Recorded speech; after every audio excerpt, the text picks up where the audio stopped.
حبل ممدود من السماء الى الارض، فرمایا آسمان سے زمین کی طرف اللہ کی لٹکتی ہوئی رسی ہے۔ جب یہ تصور ہو کہ یہ وہ لٹکتی ہوئی رسی ہے جس کا دوسرا سرا میرے رب کے دست قدرت میں، تو پھر کیا نور اترتا ہے، وہ کیفیت انسان کے اوپر جو طاری ہو جاتی ہے، تو پھر تیقن کی بجلیاں برستی ہیں، اتنا اجالا ہوتا ہے کہ اندھیرے کا تصور بھی محال ہو جاتا ہے۔ پھر قرآن کے حرفوں سے، لفظوں سے، نقطوں سے اور آراب سے نور پھوٹتا ہے، اور قرآن بس کھول کے بیٹھ جائیں تو من میں اجالے ہونا شروع ہو جاتے ہیں۔ جب یہ تیقن انسان کے ساتھ جڑ جائے، چے جائے کہ قرآن کھول کے پڑھا جائے، سمجھا جائے، مفاہیم و مطالب کو جو ہے وہ سمجھنے کی کوشش کی جائے، یا کسی عالم یا کسی صاحب نظر کی صحبت میں بیٹھ کے قرآن سیکھا جائے، پھر تو جو روشنیاں برستی ہیں، من میں اجالے ہوتے ہیں۔ یہ تیقن کہ یہ وہ حبل اللہ المتین، یہ اللہ کی وہ لٹکتی ہوئی رسی ہے جس کا ایک سرا رب کے ہاتھ میں ہے اور دوسرا ہمارے ہاتھ میں ہے، تو پھر قرآن کے حرفوں سے بھی نور پھوٹتا دکھائی دیتا ہے۔ کیا روشنیاں من میں اترتی اور کیا اجالے من میں پھوٹتے ہیں۔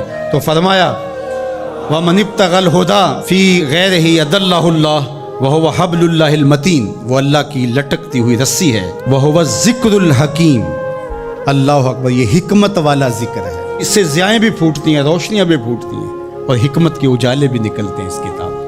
حرف حرف نور بانٹتا ہے، لفظ لفظ اجالے بانٹتا ہے۔ قرآن کے لفظ نہیں ہے بلکہ کتاروں کے اندر چراغ رکھے ہوئے ہیں۔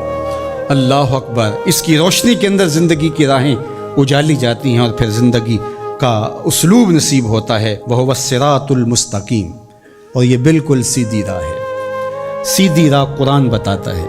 قرآن کی رہنمائی حاصل کرنے والے کبھی بھی گمراہ نہیں ہوتے، ان کی راہیں کبھی گم نہیں ہوا کرتی۔ پھر ارشاد فرمایا هُوَ الَّذِي لَا تَزِيغُ بِهِ الْأَهْوَاءُ، اللہ اکبر، یہ ایسی کتاب ہے جو خواہشات کو بے قابو نہیں ہونے دیتی۔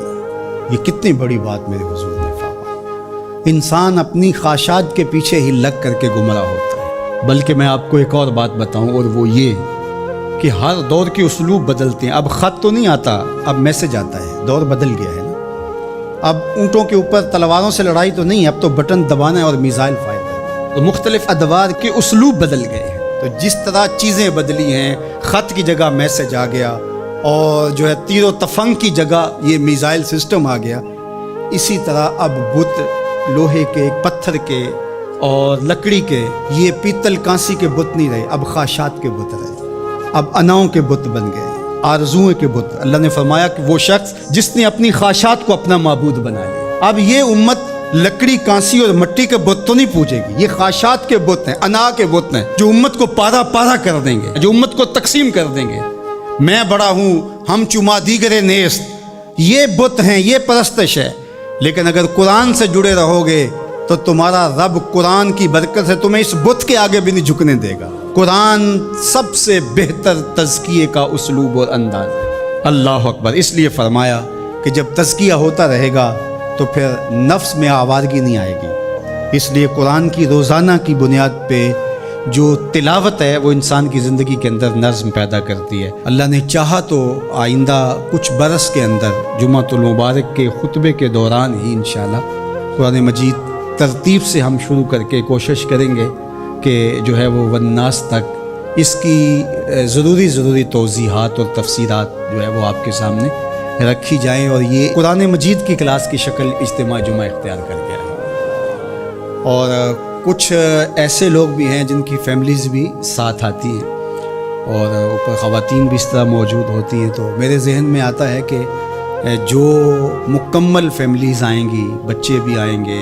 بیٹے بیٹیاں بھی آئیں گی، مرد بھی آئیں گے، تو ان کو ہم المصطفیٰ قرآن فیملی کا نام دیں گے انشاءاللہ۔ آپ رجسٹریشن بھی کروا لیں اس کی، اور الگ بھی ان کے لیے جو ہے وہ سیشن رکھیں گے قرآن مجید کے حوالے سے۔ جتنے سالوں میں بھی تکمیل ہوتی ہے اپنی حاضری کو یقینی رکھیں، اور مجھے امید ہے کہ اس کی برکتیں زندگی میں اتریں گی اور نور پیدا ہوگا۔